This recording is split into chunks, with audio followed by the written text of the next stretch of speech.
नमस्कार दोस्तों। धर्म एवं अध्यात्म में एक नया विचार, नया पहलू। भाग्य बड़ा है या पुरुषार्थ, या दोनों सेम ही है? बार बार हम लोग के दिमाग में यही सवाल आता है कि क्या ये भाग्य बड़ा है या पुरुषार्थ। ये तो बड़ा यक्ष प्रश्न हो गया है।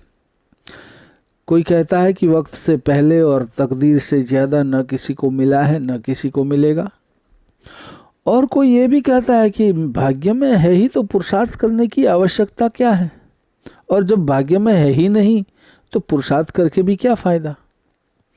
तो दो तरह के लोग और दो तरह के विचार वाले व्यक्ति बार बार हमारे सामने आते हैं, और हमेशा भाग्य और पुरुषार्थ के बीच में एक संघर्ष जैसा महसूस होता है। एक व्यक्ति नेगेटिव है, वो हमेशा सोचता है कि मुकद्दर में कमी निकली तो मरते दम तक कमी निकली, जब जनाजा मेरा निकला तो तकदीर भी धूनी निकली, जब खोदी करबले में कब्र तो पत्थर की जमीन निकली, जब पहुंचा खुदा के पास तो मेरे लिए ये सजा निकली कि मेरे अरमानों में मेरे कर्मों की कमी निकली। तो वो हमेशा अपने आप को कोसता रहता है। लेकिन एक बंदा है जो पॉजिटिव है, वो ये बताता है कि भैया बुझती हुई सम्माएँ भी जल सकती हैं, हदे तूफान से कश्ती भी निकल सकती है, इरादे मत बदलो प्यारे, किस्मत कभी भी बदल सकती है। तो भाग्य और पुरुषार्थ के बारे में उसका जो विवेक है, ये दोनों के बीच का जो मतलब है, वो परम पूज्य ब्रह्मचारी जी श्री त्र्यंबकेश्वर चैतन्य जी महाराज ने काफ़ी विवरण किया हुआ है, टिप्पणी की है। तो ये जो प्रश्न है, भाग्य बड़ा है कि पुरुषार्थ बड़ा है, यह यक्ष प्रश्न अनादिकाल से चला आ रहा है। तब अभी कैसे मिट सकता है? परंतु जो भी लोग इस प्रश्न को लेकर बैठे रहते हैं, सैकड़ों बार विवाद करने पर भी समाधान न पा सके हैं, उनके पास करने को कार्य कम है, खोने के लिए समय अधिक है, क्योंकि वे भाग्य तथा पुरुषार्थ का वास्तविक अर्थ जानते ही नहीं। जो इन दोनों को सच्चे अर्थों में जान लेता है, वह न तो प्रश्न ही करेगा न विवाद का हिस्सा बनेगा। तो आओ इस जड़ में जाकर ये जाने कि भाग्य क्या है। तो भाग्य देव, नसीब, तकदीर, प्रारब्ध, नियति, ये सभी पर्यायवाची शब्द हैं। पूर्व जन्मकृत विविध कर्मों के समूह से इस जन्म के आरंभ में, जन्म से ऐसे तो पूर्व ही जो कर्म समूह परिणाम यानी कि फल देने को निर्धारित किए जा चुके हैं, उसको ही हम भाग्य कहते हैं। और पुरुषार्थ इस वर्तमान जन्म में पुरुष जो कर्म संपादित करता है, उसे ही पुरुषार्थ कर्म अथवा तो उद्योग कहते हैं। शास्त्रों के अनुसार 3 प्रकार के कर्म होते हैं, एक प्रारब्ध कर्म, एक क्रियमाण कर्म और तीसरा संचित कर्म। प्रारब्ध क्या है? संचित कर्म समूह से इस जन्म के निर्वाह हेतु निर्धारित कर्मों का लेखा जोखा, इसे कहते हैं प्रारब्ध। संचित कर्म समूह से इस जन्म के निर्वाह हेतु निर्धारित कर्मों का जो लेखा जोखा है, उसे प्रारब्ध कहते हैं। फिर क्रियमाण किसे कहते हैं? वर्तमान में मनुष्य जो भी अच्छा या बुरा कर्म करता है, वह क्रियमाण कहलाता है। और संचित कर्म, तो संचित कर्म अनेकों जन्मों के संपादित कर्मों के समूह को संचित कर्म कहते हैं। क्योंकि हमारा जन्म तो कितने सालों, कितने लाखों सालों से हम अलग अलग योनि में जन्म लेते रहे हैं, तो हमारा जो संचित, इतने जन्मों का जो संचित कर्म बना हुआ है, वो संपादित कर्मों का जो समूह है, उसे ही संचित कर्म कहते हैं। यद्यपि दोनों पक्षों के समर्थन में पर्याप्त वचन ग्रंथों में सुलभ है ही। सभी के बारे में काफ़ी सारे ग्रंथों में भाग्य और पुरुषार्थ दोनों के बारे में कहीं चीज़ें अपने को सुनने को मिलेगी। भाग्य पक्ष के अंदर देखा जाए तो भाग्यम फलति सर्वत्र न विद्या न च पौरुषम, भाग्य ही बलवान है, विद्या तथा पौरुष नहीं। दूसरा, यत्पूर्व विधिनाम ललाट लिखितम तन्मार्जितुम कह क्षमः, जैसा विधाता ने पूर्व में ललाट में यानी कि भाग्य में लिख दिया उसको कौन मिटा सकता है। विधि रहो बलवान इति मैं मति, भाग्य ही बलवान है ऐसा मेरा मत है। हो यही सोई जो राम रचि राखा, को करी तर्क बढ़ा वही शाखा। सो न टरई जो रचई विधाता, तुम सन मिटही की विधि के अंका। कई सारी चीजें, लाखन कोशिश करी मरो, बात बने नहीं कोई। भाग्य फरे फुर में सुनो, विधि निर्धारित होई। तो ये सब भाग्य के पक्ष में कई चीजें हमें सुनने को मिलती हैं। वैसे ही पुरुषार्थ के पक्ष में भी हमें बहुत सारे श्लोकों में बताया जाता है। उद्यमे न हि सिद्ध्यन्ति कार्याणि न मनोरथै, उद्योग यानी कि पुरुषार्थ द्वारा ही कार्य सिद्ध होता है, केवल मनोरथ करने से नहीं। सोए हुए शेर के मुख में हिरण कभी प्रवेश नहीं करता। दूसरा क्या बताया गया है, उद्योगिनम पुरुष सिंहमुपैति लक्ष्मी, कर्मशील श्रेष्ठ पुरुष को ही लक्ष्मी प्राप्त होती है। कर्मणेव ही संसिद्धि मा स्थिता जनकादय, जनक प्रभृति महापुरुषों ने भी कर्म के द्वारा ही सिद्धि को प्राप्त किया है। अकुर्वन्नो दरारपूर्ति अकुर्वन्नो फलोदय, बिना कर्म किए न पेट भरता है न फल ही प्राप्ति होगी। सकल पदार्थ है जग माही, कर्म हीन नर पावत नाही। दूसरा क्या बताया गया है, सुंदरकांड में भी ये बताया गया है, देव देव आलसी पुकारा। कई बार कहीं जगह पे सुनने को मिलेगा, कर्म प्रधान विश्व रचि राखा, जो जस करई सो तस फलु चाखा। कुर्वन्नेवेह कर्माणि जिजी विषेत शतम क्षमा, यहाँ वेद विहित कर्म करते हुए ही 100 वर्ष तक जीने की इच्छा करनी चाहिए। तो ये दोनों का समन्वय क्या है, यथोभाभ्याम ही पक्षाभ्याम नभस्युडीयते खगः, तथैव कर्म भाग्याभ्याम नरस्य चौनर्ति भवेत्। जैसे पक्षी दोनों पंखों के सहारे ही उड़ता है, उसी प्रकार प्राणी कर्म तथा भाग्य के सहारे ही उन्नति प्राप्त कर सकता है। सच कहे तो भाग्य और पुरुषार्थ एक सिक्के के दो पहलू की तरह हैं, एक दूसरे के बिना ये रह नहीं सकते। पुरुषार्थ है तो भाग्य होगा ही, और भाग्य है तो पुरुषार्थ को रहना ही होगा। इसको समझने के लिए कहा जा सकता है कि पक्की फसल भाग्य है तथा बीज बोना पुरुषार्थ है। बाग से तोड़कर फल लाना भाग्य है, फलों के लिए बाग लगाना पुरुषार्थ है। सपरिवार किसान आज जो भोजन करता है, रोटी सब्जी दाल चावल मिर्च सलाद आदि, सब उसने पुरुषार्थ करके पहले पैदा किया था। गेहूं चावल मक्का मूंग अरहर आदि वह सब पककर कटकर साफ होकर घर आया रखा हुआ है, उससे निकालकर नित्य परिवार सहित खा रहा है। अर्थात पहले का बोया हुआ किया हुआ आज काम आ रहा है। तब फिर जब किसान के पास खाने के लिए पर्याप्त भरा हुआ है, तो अब भी नित्य किसान खेत में क्यों जाता है? क्यों परिश्रम करता है? क्योंकि वह जानता है पहले का किया परिश्रम यानी कि पुरुषार्थ कर्म आज खाने को दे रहा है। आज का परिश्रम पुरुषार्थ कर्म आने वाले कल की व्यवस्था के लिए है। अब तो बात स्पष्ट हो गई होगी कि भाग्य क्या है तथा पुरुषार्थ क्या है। सज्जनों, हमारे द्वारा किए गए कर्म के ही समय भेद से दो नाम पड़ जाते हैं।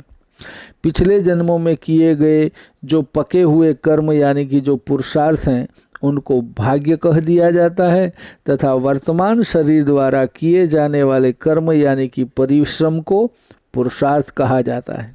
अर्थात फल देने में सक्षम कर्म समूह भाग्य है, अभी फल देने में अक्षम कच्चे कर्म को पुरुषार्थ कह सकते हैं, क्योंकि शास्त्रकार ये कहते हैं सद्यः फलन्ति देवानां कर्माणि हि द्विजोत्तमः कालेन कर्म सिद्धिश्च नृणाम देहांतरे सदा। देवताओं को उनके कर्मों का फल तुरंत प्राप्त हो जाता है, परंतु मनुष्य को उनके कर्मों का फल दूसरे शरीर में यथा समय प्राप्त होता है। अब आप ही सोचें कि बिना मतलब का व्यर्थ विवाद करना अपने बहुमूल्य समय को खोना है कि नहीं। देखिए, यदि आप पुरुषार्थ को ही मानते हो तो समझ लीजिए आप अधूरे हो, अपूर्ण हो। अच्छा बताओ, एक ही हॉस्पिटल में एक समय में 2 बालकों का जन्म हुआ, उनमें एक बहुत गोरा, एक बहुत काला, एक बहुत धनवान, एक बहुत गरीब, एक ब्राह्मण कुल में, एक शूद्र कुल में, एक के माता पिता अनपढ़, एक के माता पिता विद्वान, एक के नास्तिक अधार्मिक, एक के बड़े सत्संगी, एक बड़ा होकर सुंदर गाने वाला हुआ, एक को गाने का लय सुर ताल भी पता नहीं। अब आप ही अपने आप से पूछो तथा अपने आप समाधान खोजो कि यदि केवल कर्म या पुरुषार्थ ही सब कुछ है तो जो बच्चा गोरा है उसने गोरा होने के लिए कौन सा शुभ कर्म या पुरुषार्थ किया है, अथवा जो काला है उसने काला होने के लिए क्या बुरा कर्म कर दिया। अभी तो उनका जन्म ही हुआ है। क्या कोई पुरुषार्थ के द्वारा इस शरीर को सुंदर शक्तिशाली बना सकता है? क्या कोई केवल पुरुषार्थ से सुरीले कंठ वाला गायक हो सकता है? वैज्ञानिक रीति से यदि कोई पूरे शरीर में परिवर्तन करा भी ले तो कितने लोग ये सब करा सकते हैं? आजकल सुना है लड़की लड़का लिंग परिवर्तन करा सकते हैं, प्लास्टिक सर्जरी से रंग बदला सकते हैं, शायद गला भी बदलवा सकते हो। तब भी ये तो पक्का है कि ये विषमता भिन्नता इस जन्म के कर्म या पुरुषार्थ का नहीं है। तब आपको विवश होकर पिछले जन्मों के कर्म स्वीकार करने ही पड़ेंगे और वही भाग्य है। एक बात और स्पष्ट समझ लीजिए, पिछले जन्मों के पुरुषार्थ या कर्म को ही वर्तमान जन्म में भाग्य कहते हैं। पिछले जन्मों के पुरुषार्थ या कर्म को ही वर्तमान जन्म में भाग्य कहते हैं और वर्तमान जन्म के कर्म या पुरुषार्थ को ही अगले जन्मों का भाग्य समझना चाहिए। पुरुषार्थ अथवा बाग लगाना, फसल बोना, भाग्य अर्थात फल मिलना, अन्न मिलना। अब 2 बात उनसे भी कर लें जो पुरुषार्थ को महत्व नहीं देते, केवल भाग्य भाग्य चिल्लाते रहते हैं तथा अपने पक्ष में सैकड़ों सच्ची झूठी दलीलें भी देते हैं। ये कहेंगे देखो भाग्य का फल किसी को तो बिना कुछ किए कितनी आसानी से सब कुछ मिल गया, जबकि कर्म करने वाला 12 घंटे तक रिक्शा चलाता मजदूरी करता है तब भी केवल पेट भर रोटी कमा पाता है। अरे भाई, पुरुषार्थ से कुछ होने वाला नहीं, जो होगा तकदीर से ही होगा। भाग्य में जो लिखा है होना वही है आदि। परंतु विचारकों को कहा है, विचारकों ने ये भी कहा है और परिस्थितियां भी ऐसा ही बोल रही है कि दुनिया के जितने भी नाकारा, आलसी, प्रमादी, अकर्मण्य, असफल लोग हैं उनमें 99% लोग भाग्य को कोसने वाले ही मिलते हैं। सफलतम, उत्साही, जागरूक लोगों में से केवल 5% ने पूरी तरह भाग्य को, कुदरत को श्रेय दिया है। आत्मविश्वास से उद्दीप्त चेहरे वाले अधिकांश सफल लोग भगवान की कृपा यानी कि भाग्य के साथ पारिवारिक सहयोग को तथा उचित समय पर उचित दिशा में किए गए समुचित प्रयास यानी कि पुरुषार्थ को ही सफलता का श्रेय देते हैं। अकेले भाग्य के भरोसे बैठे रहना, खेत में बीज न बोकर फसल के घर आने की आशा करना है। बिना कर्म के कुछ होने वाला नहीं है। नहीं कश्चित क्षणमपि जातु तिष्ठत्य कर्म कृतः। गीता में भी बताया है, एक क्षण भी कोई बिना कर्म किए रह नहीं सकता। थाली में भोजन भाग्य से आ सकता है, परंतु ग्रास तोड़कर तो मुख में डालना ही पड़ेगा ना। नौकरी भाग्य से लग सकती है, परंतु उस पद पर बने रहने को तो पुरुषार्थ करना ही पड़ेगा ना। ये नहीं हो सकता कि आप बलात् जलती आग में कूद जाओ और फिर कहो कि भाग्य में होगा तो नहीं जलेंगे। चलती ट्रेन के आगे कूदकर बोलो कि नसीब होगा तो बच जाएंगे। हाँ, ये सच है कि भाग्य का अनुकूल होना और पुरुषार्थ का सही दिशा में समुचित मात्रा में होना ही सफलता का सूचक है। भाग्य एवं पुरुषार्थ को दूसरे उदाहरण से भी समझ सकते हैं। जैसे कोई व्यक्ति कठिन परिश्रम करके युक्ति से जीविका भी चलाए तथा कुछ धन बैंक में जमा भी करता रहे, धीरे धीरे एक समय ऐसा आएगा कि इतना धन जमा हो जाए जिसके ब्याज मात्र से ही घर का खर्चा आसानी से चल जाएगा। अब काम करने की आवश्यकता ही नहीं रही। जिन लोगों ने इस व्यक्ति को पहले मेहनत करके देखा है उनको तो संशय ही नहीं होगा, परंतु जो लोग इस सच्चाई को नहीं जानते होंगे वे नादान तो यही कहेंगे, देखो कैसा नसीब वाला है, मज़े से पड़े पड़े खा रहा है। परंतु सज्जनों, सच यही है, जो पिछले जन्मों में अच्छा करके आया है उसको अल्प श्रम करने पर भी अधिक प्राप्त होता है। जो नहीं करके आया है उसको अब करना पड़ेगा, तब आगे मिलेगा। सच तो यह है कि रोटी, कपड़ा और मकान तो प्रारब्धवश मिल ही जाते हैं। पुरुषार्थ तो केवल परमात्मा प्राप्ति के लिए करना चाहिए। परीक्षा देते समय पुरुषार्थ आवश्यकता है, पुरुषार्थ की पूर्ण आवश्यकता है। परीक्षा फल के आने पर भाग्य को स्वीकार कर लेने में हानि नहीं। संत कहते हैं, करने में सावधान रहे तथा होने में प्रसन्न रहे। अर्थात कार्य संपादन के प्रति बुद्धिमता पूर्वक सावधानी, सक्रियता, कार्यकुशलता, सजगता आवश्यक है और कार्य संपन्न होने के उपरांत अनुकूलता हो या प्रतिकूलता सर्वथा प्रसन्न ही रहना चाहिए। किसी सेठ के यहाँ एक सज्जन व्यक्ति नौकरी करता था। बिना अवकाश लिए, कोई भी छुट्टी नहीं, ईमानदारी से अपने मालिक के हित में प्रसन्नता से लगा रहता। बहुत वर्ष उपरांत सहसा वह व्यक्ति बिना बताए काम पर नहीं आया। सेठ ने सोचा कि शायद उसका वेतन कम था तथा वह संकोचवश बोला नहीं, अतः कहीं दूसरी जगह अधिक वेतन पर चला गया होगा। 3 दिन बाद जब सेवक आया तो सेठ ने पूरा वेतन देकर 500 रुपया बढ़ा दिए। सेवक कुछ न बोला, काम चलता रहा। कुछ दिन बाद पुनः अचानक वह सेवक बिना बताए काम पर न आ सका। जब 12 दिन बाद वह आया तब सेठ ने मन में सोचा कि इसको लोभ आ गया है, यह अपना वेतन बढ़ाने के चक्कर में हमको नखरे दिखाता है। अतः अब की बार वेतन तो दिया परंतु 500 रुपये कम कर दिए। सेवक ने चुपचाप रखे और काम पर जाने लगा। न खुशी न गम, न शर्त न शिकायत। सेठ चकित था। उसने पूछा, भाई तुम बाबा हो क्या? 500 रुपया बढ़ाए तो खुशी नहीं, 500 रुपया घटाया तो दुखी नहीं। क्या मामला क्या है? क्या छुट्टियों के बिना बताए आप छुट्टी लेते रहेंगे? विनम्रतापूर्वक सेवक बोला, सेठ जी, पिछली बार मेरे घर में एक बालक का जन्म हुआ, अतः बताने का अवसर न मिला और मुझे घर रहना पड़ा। जब आपने 500 रुपये दिए तो मुझे लगा कि भगवान ने उसके आते ही व्यवस्था कर दी है। इस बालक का भाग्य यानी कि प्रारब्ध काम करने लगा है। सेठ का हृदय भावुक हो गया। उसने पूछा, भाई इतनी खुशी का समाचार हमको क्यों नहीं बताया? हमको भी बता देते।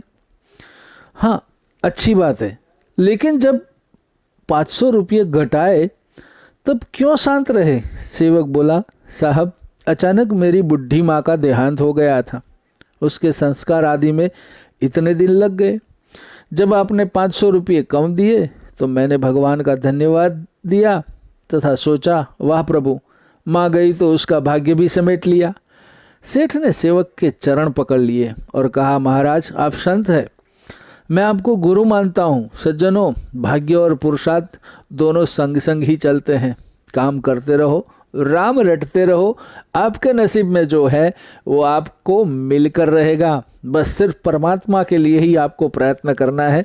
बाकी भाग्य और पुरुषार्थ वो हमने खुद, भाग्य हमारे पूर्व जन्म का है और पुरुषार्थ हम इस जन्म में जो करेंगे। तो बढ़िया से बढ़िया काम करें, जो भी काम करें दिल लगाकर, मन लगाकर ऐसा काम करें ताकि ऊपर वाला भी इतना प्रसन्न हो जाए कि मैंने इस इंसान को मनुष्य बनाकर बहुत अच्छा काम किया है। वो अपना हर एक काम पूरी मेहनत से, लगन से करता है, और जो काम छोड़ के आप जहाँ से जा रहे हो तब दुनिया वाले बोले कि क्या बंदा था, क्या काम करता था। तो दोस्तों यही एक सबसे अच्छी चीज़ है, काम करो दिल से, मन लगाकर। भाग्य और पुरुषार्थ आपके नसीब में जो है वो आपको आकर मिलेगा ही और मिलता ही रहेगा। ऊपर वाले के दरबार में देर है दोस्तों, अंधेर बिल्कुल नहीं है। तो ये है भाग्य और पुरुषार्थ के बीच की लड़ाई का अंत। शायद आपके समझ में भी आ गया होगा और आपको ये अच्छा भी लगा होगा। ऐसी ही छोटी मोटी धर्म और आध्यात्मिक बातें लेके आपके सामने फिर से प्रस्तुत होने की कोशिश करूँगा। तब तक मुझे आज्ञा दीजिए। नमस्कार। ओम नमः शिवाय। हरि ओम।